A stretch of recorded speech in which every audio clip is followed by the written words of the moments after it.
চেন্নাইয়ে রৌদ্রোজ্জ্বল দিন, আকাশে শুভ্র মেঘ।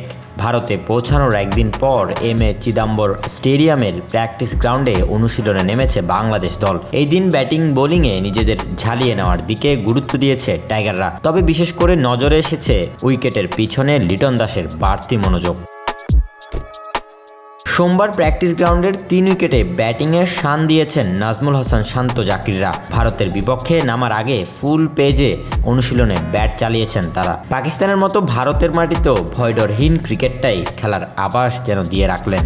শান্তর ব্যাটিং উইকেটের পিছনে ছিলেন লিটন দাস। নিজের উইকেট কিপিংয়ে বেশ মনোযোগী ছিলেন এলকেডি। একইভাবে নেটে ঘাম ঝরিয়েছেন টাইগার বোলাররা। স্পিনার তাইজুল নাইমরা হাত ঘুরিয়ে পরখ করে নিচ্ছেন শেষ মুহূর্তের প্রস্তুতি। নেটে গতির ঝড় তুলতে দেখা গেছে তরুণ পেসার নাহিদ রানাকে। পাকিস্তানের বিপক্ষে যে গতির আগ্রাসন নাহিদ দেখিয়েছেন, নিশ্চিতভাবে ভারতের বিপক্ষেও একই রিদম ধরে রাখার চেষ্টা করবেন।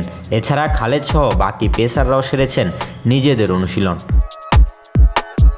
দেশ ছাড়ার আগে চ্যালেঞ্জিং সিরিজে নিজেদের সেরাটুকু উজাড় করে দেওয়ার ঘোষণা দিয়ে রেখেছিলেন বাংলাদেশ অধিনায়ক নাজমুল হোসেন শান্ত। সেই লক্ষ্যেই যেন নেটের টাইগারদের মহাযজ্ঞের প্রস্তুতি।